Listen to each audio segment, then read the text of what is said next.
você olha as imagens que acabamos de ver, o que vem à sua cabeça? Se sua resposta foi aquecimento global, você acertou. Você tem feito a sua parte para diminuir as causas que provocam o aquecimento do nosso planeta? Ou das fábricas com suas torres de fumaça criando nuvens poluentes?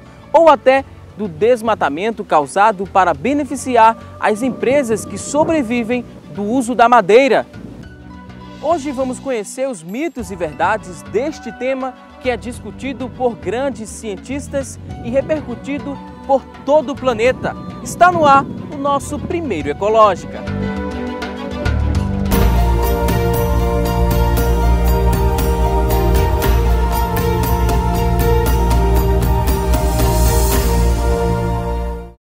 Segundo estudiosos, o aquecimento global surgiu no século XIX, na Inglaterra, no período da Revolução Industrial. Época em que o consumo da sociedade crescia e as fábricas cada vez mais produziam e lançavam gases na atmosfera.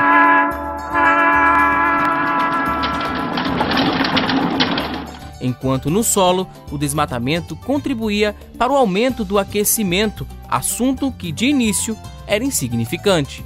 O primeiro encontro de ambientalistas para discussão foi em 1972, na Noruega. Naquela época já se falava em camada de ozônio, desmatamento e outros assuntos relativos às mudanças climáticas do planeta. Anos depois, com o objetivo de controlar as mudanças climáticas, a Rio 92 apresentou as primeiras negociações internacionais.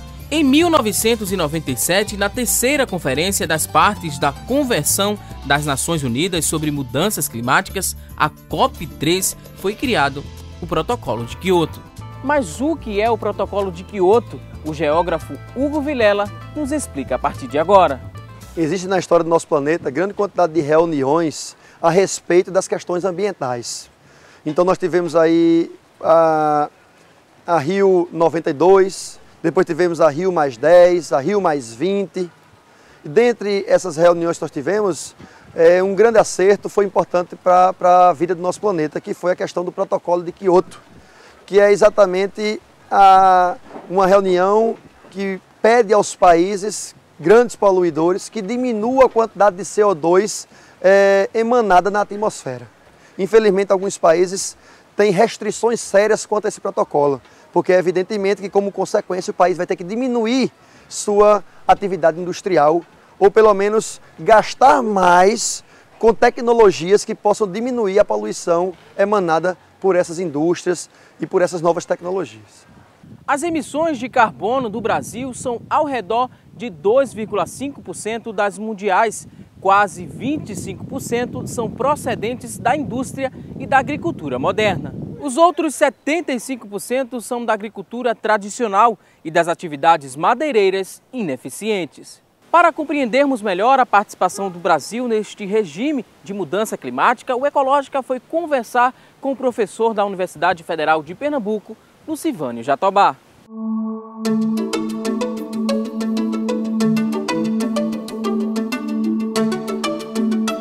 A seca no Nordeste não tem diretamente uma relação com o aquecimento global. A seca do Nordeste tem muito mais relações com o Oceano Atlântico Sul, quando ele fica frio, do que mesmo com relação a um possível aquecimento global. A seca que acontece no Nordeste não é de hoje. Essa seca que estamos vivenciando agora, já no segundo ano, essas secas já existem há milhares de anos. Um exemplo, há 20 mil anos antes do presente, nós tivemos secas que duravam séculos.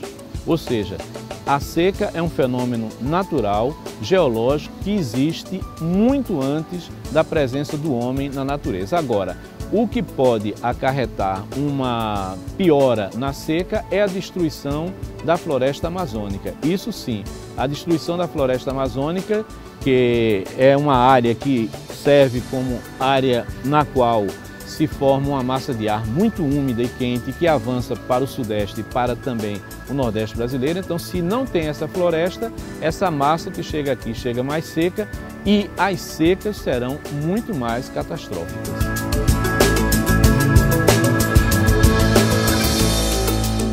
Estão havendo eventos extremos globais, né? Por exemplo, você tem de repente um ano que é muito mais chuvoso do que o outro, ou você tem um ano que é muito mais seco do que o outro. As monções indianas, às vezes tem anos que são catastróficas, tem outros anos que ficam abaixo da média. A complicação é que muita gente tende a associar isso à questão do aquecimento global. Quando a gente olha na história, isso aconteceu há milhares de anos, também da mesma maneira. Não é? São fenômenos naturais que estão coincidindo com essa história do aquecimento global. Agora, acho que essa questão da floresta que é muito importante. Por quê? Porque os vegetais, sobretudo as espécies mais novas de árvores, sequestram o CO2. E sequestrando o CO2, esse sequestro obviamente vai diminuir a quantidade desse gás, que é um gás de efeito estufa. Então, se retira a cobertura florestal, então esse sequestro de CO2 vai diminuir. Diminuindo o sequestro de CO2, a quantidade desse gás aumenta e aí se pode ter realmente mudanças no quadro térmico regional ou até numa escala muito maior.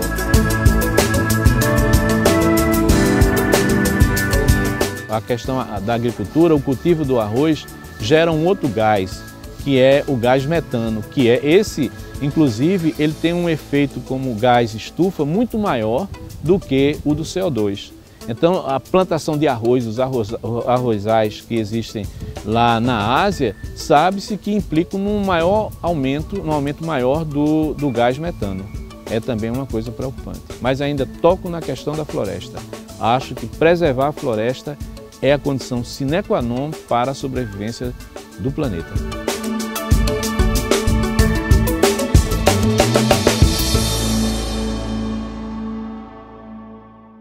No próximo bloco você vai conhecer os mitos e verdades do aquecimento global. Não saia daí, o Ecológica volta já.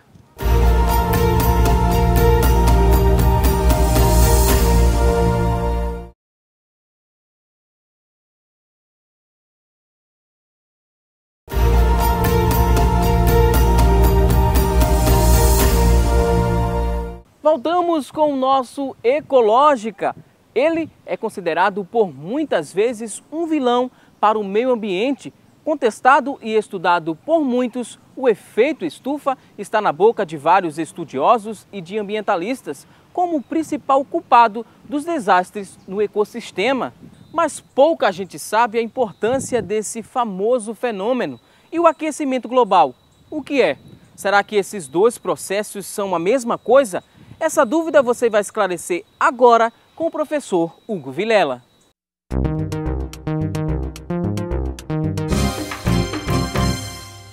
Para diferenciarmos o aquecimento global do efeito estufa, é importante lembrar que o efeito estufa ele é um fenômeno natural.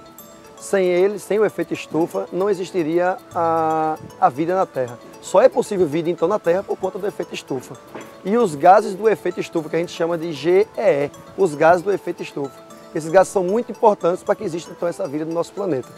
O que acontece, o que se fala tanto do aquecimento global, é que é potencializado a quantidade de gases desse efeito estufa. A grande quantidade desses gases que é expelida hoje pelas atividades humanas, no caso da indústria, a questão do gado bovino, da própria agricultura, da construção de hidrelétricas, tudo isso aí potencializa o aquecimento global. No caso, ele potencializa o efeito estufa, causando então o aquecimento global. Esses gases são o dióxido de carbono, o óxido nitroso, o gás metano, no caso aí do gado, da criação bovina, extensiva ou intensiva. Tudo isso aí vai causando então uma ampliação desse calor que nós temos aqui na Terra.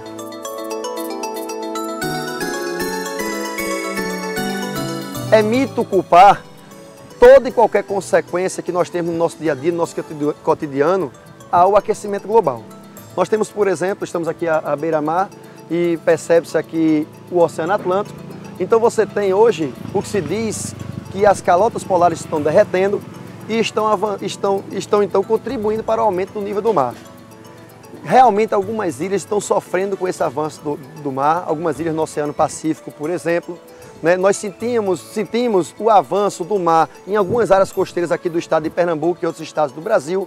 Agora, é mito dizer, com certeza, de que isso é uma consequência somente do aquecimento global. Nós temos outras ações antrópicas, não só aquecimento global, que podem ter contribuído para todo esse aumento no avanço das marés.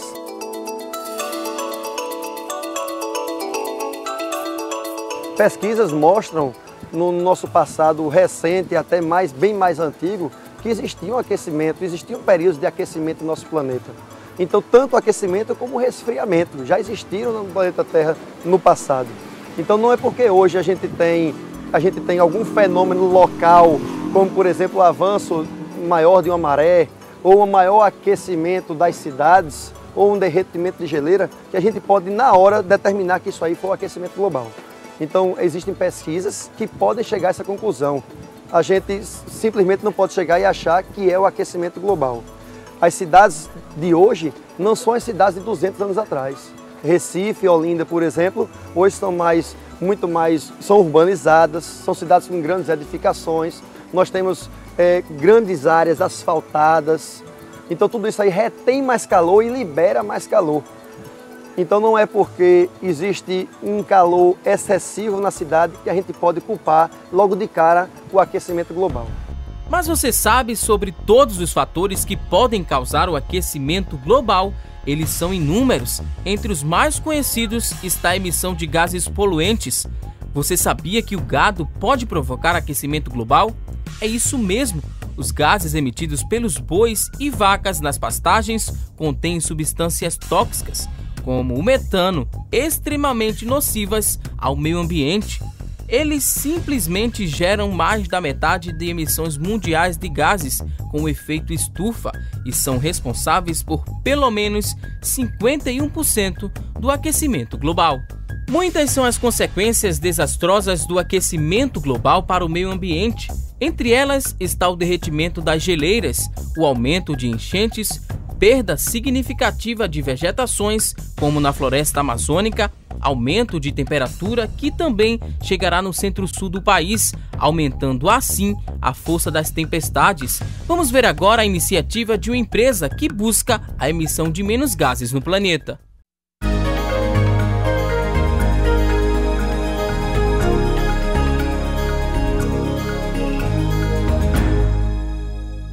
Agora vamos mostrar como iniciativas de empresas podem fazer a diferença para o meio ambiente. Visitamos a Preserve Transporte de Valores, uma empresa pernambucana que trouxe para o Brasil a primeira frota de carros ecologicamente corretos. O objetivo é diminuir em 60% a emissão de gases na atmosfera.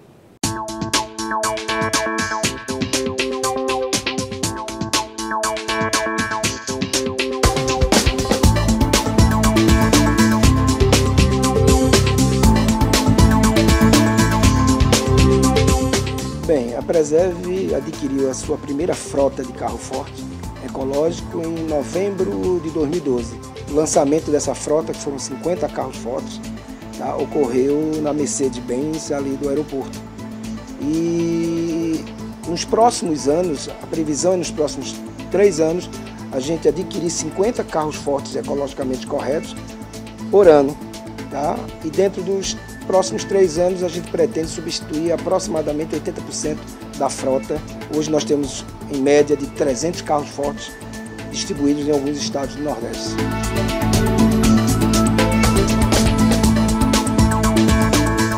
Nós temos em média 300 carros e agora com mais 50, tá? No caso ecologicamente correto, somando aí um total de 350. Mas a ideia, tá, é a gente substituir e ficar só com carros fortes ecologicamente corretos.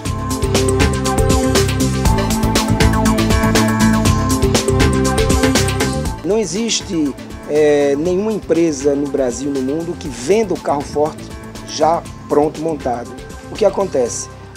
No nosso caso especificamente, nós fomos em busca do primeiro motor lançado no Brasil, tá, e na Europa, que foi o motor Bluetech 5, produzido pela Mercedes-Benz e lançado ano passado na Europa.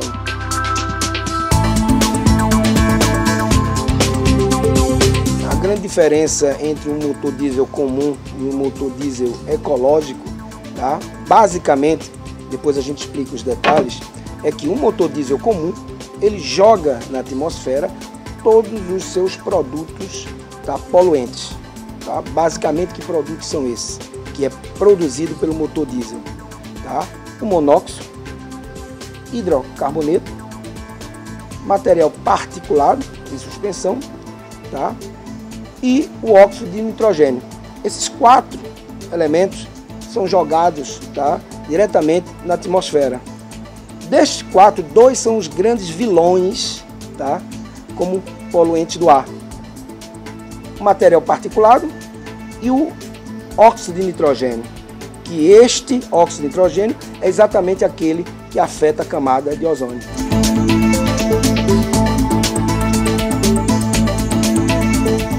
Quando você vai para um motor diesel ecológico, qual é a grande diferença? Ele possui um sistema de tratamento, tá? E esse sistema de tratamento faz com que haja uma redução de até 80% do material particulado e 60%, tá, do óxido de nitrogênio.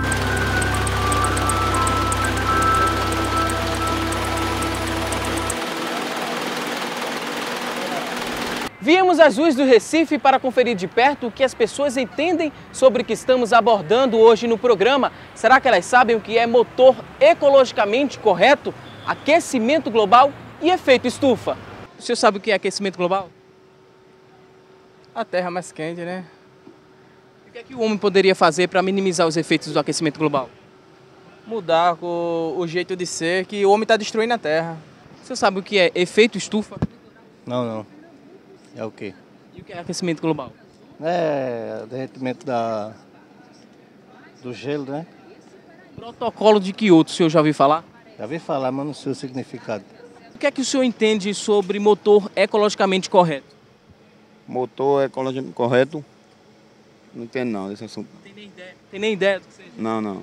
Para compreendermos melhor, o Márcio nos mostrou um vídeo que explica a funcionalidade deste motor ecológico.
Bem, pessoal, como vimos no programa de hoje, cuidar do meio ambiente é uma tarefa de todos nós. Por isso, consciência no que faz. Infelizmente, o nosso programa está chegando ao fim.